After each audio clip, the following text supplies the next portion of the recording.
Good, man. You guys have practice today or no? It's Wednesday. No, it was Wednesday. We just had workouts and meetings. Okay. So you guys got what? One more practice, and then we got the spring showcase. Yeah, and then one more practice after the spring showcase. So what's like the mentality going into a spring game? Do y'all approach it like a game in practice? Like, are you doing certain install and stuff, or is it more like just another scrimmage? We look at the spring game like we're coming into it as a game approach.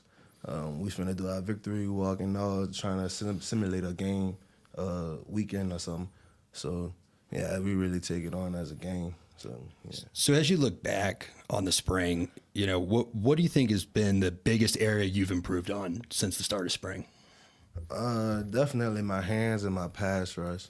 I feel like those two are the things that I came into the spring focusing on, getting better on, and I feel like I improved a whole lot with that. So I looked up the numbers, you know, in your freshman year, 2021, coming out of Louisiana, you played 42 snaps in your first season. Last year you played 204. I mean, that's a huge jump. And I think this year a lot of folks are kind of saying, okay, well, we're losing a lot of talent on the D-line, and there's probably room to take another kind of jump in responsibility. How does that maybe change your approach to this spring, knowing you're taking on an even bigger role next year? It changes my spring entirely. And since I've been here, it always was somebody in front of me that I really didn't have to take on to that role because somebody already had that. And them people came and went. Jermaine, Kier, Jared, all them boys was here before me and then came and went. And now I'm looking up and it's like, it's my turn now. It's time for me to be one of them boys now. So, yeah, I've been. Yeah. It's cool you say that, man, because it's true, right? It's like now it's not just, oh, we had one great player. It's like, no, if you're going to be a Florida State defensive end, I mean, look at all these names that performed or continuing to perform on Sunday. And, you know, you're going to hopefully help fill those shoes. Now, we've got a question from Zyler. And again, folks, if you have questions, please throw them in the chat. Our producers will get them up there. He wants to know, do the Louisiana players get together for fun? And is there a special bond between y'all? Yeah, it definitely is a special bond between us. I mean, we all come from the same area. You know, we just had Greedy, we got Fat, we had Bless and me. We all come from the same area, you feel me? So it's like, we all know what it was like. We all didn't have to play through the ball and stuff. And then we made it out of the situations that we all, like, you feel me? Yeah, for sure. And we all made it out of it. And so it's like, and then some of us, we played together. Like me and Bless, we played together. And then I played against Fat my senior year. Okay, when he was at Nagar, right? Yeah, he was at Carr. And then Greedy came right before Fat. He graduated right before Fat and me. So it's like, we all had that tie together. So once we got together, it was just clicked naturally. So I think I remember my mom went to a Saints game like when I was a kid, and she was telling me about it. She said it was the craziest experience at halftime. I think it was the year when LSU was in the BCS National Championship. She's like, it was so crazy that, you know, this whole state had really one college football team they supported, right? Mm-hmm. Well, y'all got to play LSU twice coming from that state. So, like, what was that like, going to the Superdome and also getting to play LSU as a Louisiana native? Speaking for myself, it was like, I don't know, I had all kind of feelings and emotions going into it because it's being a home game. Well, first one was the home game, and then it's a home team at that too.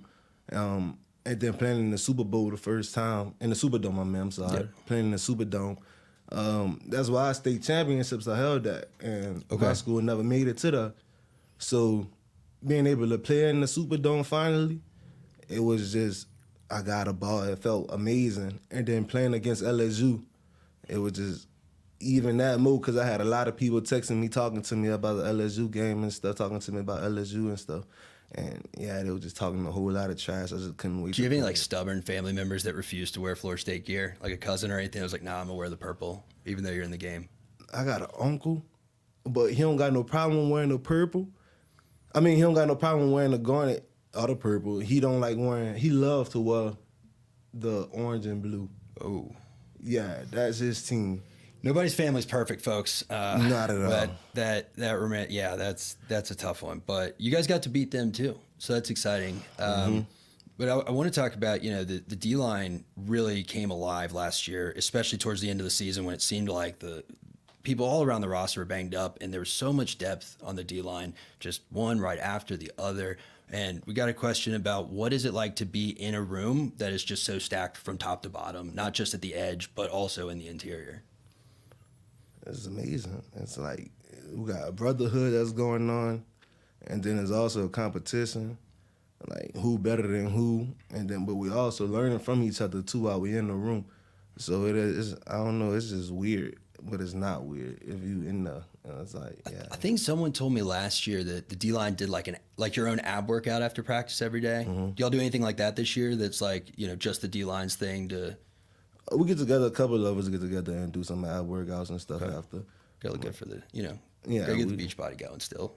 Got to. Got it. Speaking of which, we got a question. If can you talk about the effect Josh Storms has had on your progression as a player, just going through the Built by Storms program for 2 years now? Man, the progression Coach Storms had on me was crazy. I came in weighing 225. I'm 250 now. So, jeez. Yeah, the work, that just speaks for itself. You feel me? He got the work. He put it up. He know what he talking about. He know what he doing. And being able to, because Coach Storms also work out himself, and he posts his workouts in too. So seeing him do that stuff and making us do that stuff is like, it's just a different type of thing that is going on because we seeing him doing it. I don't know if you may have heard him say something like this. I remember one of the first times I met Coach Storms, he was telling me he'd hurt his quad, and that meant he was going to have to change his workout because he likes to start his day with a 1/4 mile of weighted lunges. I'd never heard lunges measured in 1/4 miles before. Typically, it's reps, 10, 12. He measures it in 1/4 miles. So he's a guy that does it. But how involved is he? Obviously we know he's in the weight room. We know y'all do the squat party and all that. But how involved is he in the on-field mobility, the speed? Making sure y'all aren't just getting strong, but you're keeping your athleticism. Coach Storm, it's Coach Storm. We build by Storms. Coach Storm he's got every a program facet for everything.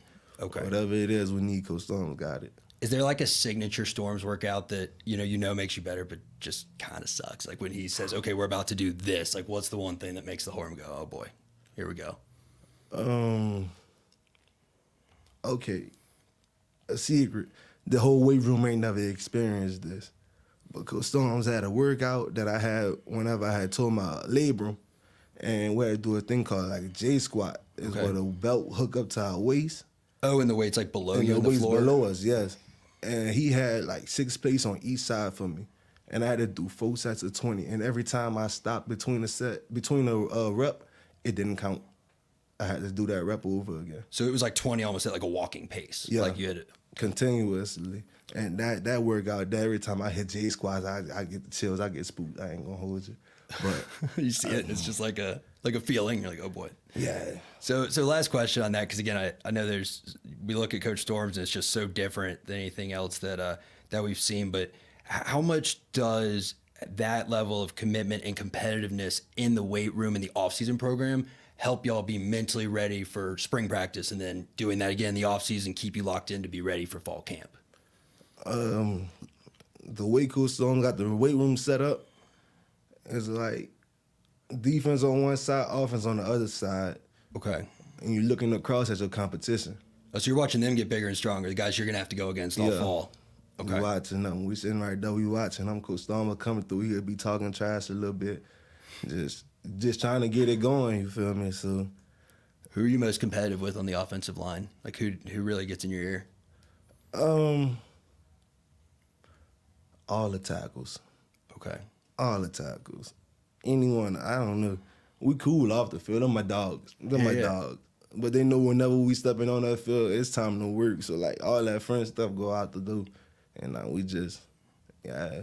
Love it, man. Well, it's been awesome to watch you develop again. Jumping from 42 snaps as a freshman up to 204, and now being in a position where a lot of guys are moving on to Sunday, and people are looking at you to be one of the next great names wearing garnet and gold at the edge position. So thanks for coming by. Thanks for taking time with the fans, and yeah, man, we'll get you out of here. For sure, appreciate it.